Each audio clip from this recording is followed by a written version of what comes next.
92.8%의 점유율을 차지할 정도로 대다수의 사람들이 이용하는 상품입니다. 가입 조건을 설명드려 볼게요.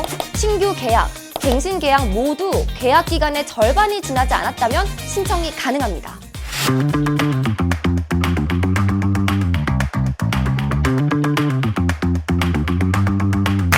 안녕하세요. 당신에게 필요한 대출 이야기 뱅크몰TV의 현예진입니다. 우리나라에만 있는 독특한 주거 형태, 전세. 이 세입자로 살면서 가장 걱정되는 부분은 내 보증금을 계약 만료일에 온전하게 돌려받을 수 있을까? 아닐까요? 저번 영상에서는 보증금을 임대인이 돌려주지 못하는 경우를 대비해서 어떻게 해야 하는지 알아봤습니다. 혹시 아직 영상을 못 보신 분들은 오른쪽 상단 링크를 클릭해서 한번 보시면 좋을 것 같고요. 오늘은 임대인이 보증금을 돌려주지 않을 때를 대비해서 어떻게 해야 하는지 같이 한번 알아보시죠.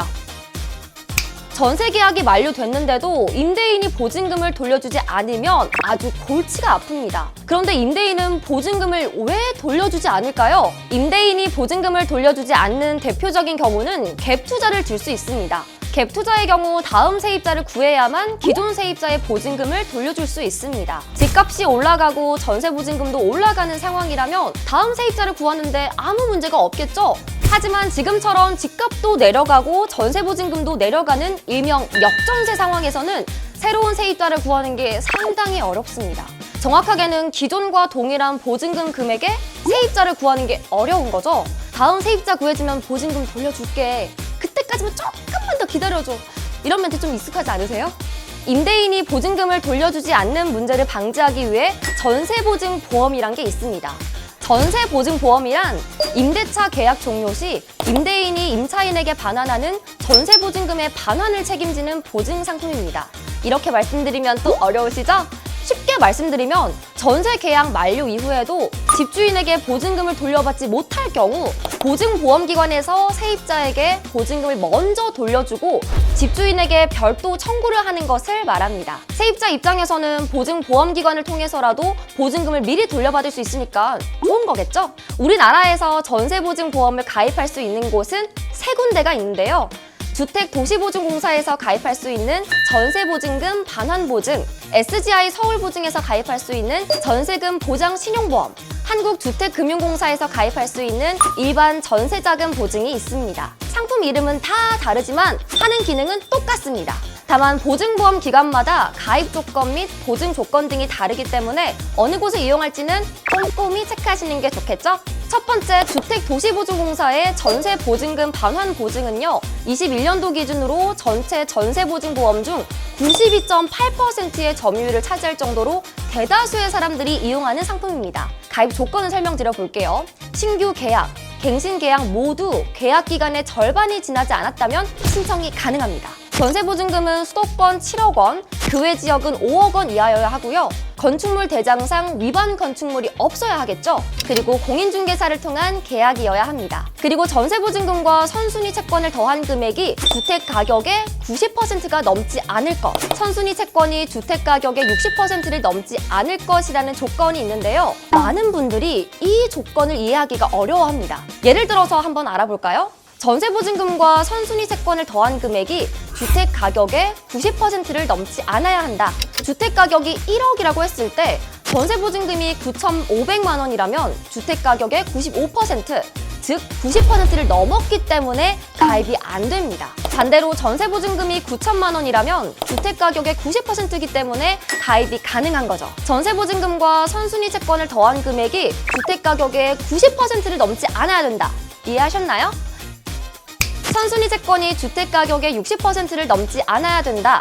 똑같이 주택 가격이 1억이라고 했을 때 기존 주택담보대출 금액이 7천만 원이라면 주택 가격의 60%를 넘었기 때문에 가입이 안 됩니다.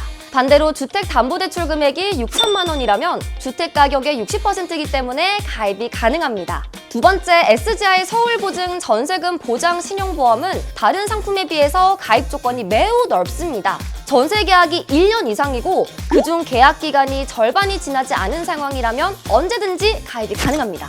당연히 공인중개사를 통한 계약이어야 하고요. 보증금 제한은 아파트는 없으며 아파트 이외 주택은 10억 원 이내입니다. 아파트의 경우 보증금 제한이 없기 때문에 7억이 넘는 아파트 전세의 경우 SGI 서울 보증을 통해서 보증보험을 가입하셔야겠죠? 아파트 못지않게 전세로 많이 입주하는 오피스텔이나 빌라도 10억 원까지 보증이 가능하기 때문에 보증금 5억이 넘어가면 SGI 서울 보증을 통해서 보증보험을 가입하는 것을 추천드립니다. 세 번째, 한국주택금융공사 일반 전세자금 보증은 세개의 기관 중에 보증료가 가장 저렴합니다. 그리고 가입할 수 있는 주택의 종류도 가장 많고요. 하지만 반대로 보증을 받을 수 있는 보증 한도는 가장 적은 편입니다. 가입 조건으로는 임차 보증금은 수도권 7억 원 이하, 그 외에는 5억 원 이하, 임차 보증금의 5% 이상을 지급한 세대주일 것, 본인과 배우자의 합산한 주택 보유수가 1주택 이내일 것, 본인과 배우자가 가격이 3억 원을 초과하는 투기지역 혹은 투기과열지구내 소재 아파트의 소유권을 취득하지 않을 것, 가입 기간은 신규 전세계약도 갱신 전세계약도 3개월 이내에만 신청이 가능합니다. 3개월이 넘어가면 신청이 안 되니까 참고해주세요. 보증보험도 보험이다 보니 가입을 하게 되면 일정의 보증료가 발생합니다. 각 기관에 따라서 평균적으로 0.2% 내외로 1년에 한 번 정도 보증료가 발생하지만 한국주택금융공사 보증보험의 경우 할인되는 항목이 많기 때문에 최저 0.02%까지도 가능합니다. 오늘은 임대인이 보증금을 돌려주지 않을 경우에 대비해 전세보증보험에 대해서 알아봤는데요. 이러한 보증보험을 가입하면 보증료라는 게 발생하기 때문에 예전에는 의무적으로 가입을 해야 하는 게 아니라면 가입을 안 하는 경우가 많았습니다. 하지만 최근에는 보증료가 발생을 하더라도 심각해지는 역전세 상황과 전세 사기에 대한 걱정 때문에 무조건 가입을 하는 경우가 늘고 있습니다. 전세 계약을 하시거나 이번에 갱신 계약을 하시는 분이라면 무조건 가입하세요. 진짜 가입하는 게 좋습니다. 오늘의 내용 중에 궁금하신 점은 댓글 통해서 남겨주시고요. 도움이 되셨다면 구독과 좋아요 꼭 부탁드릴게요. 다음에 만나요. 안녕!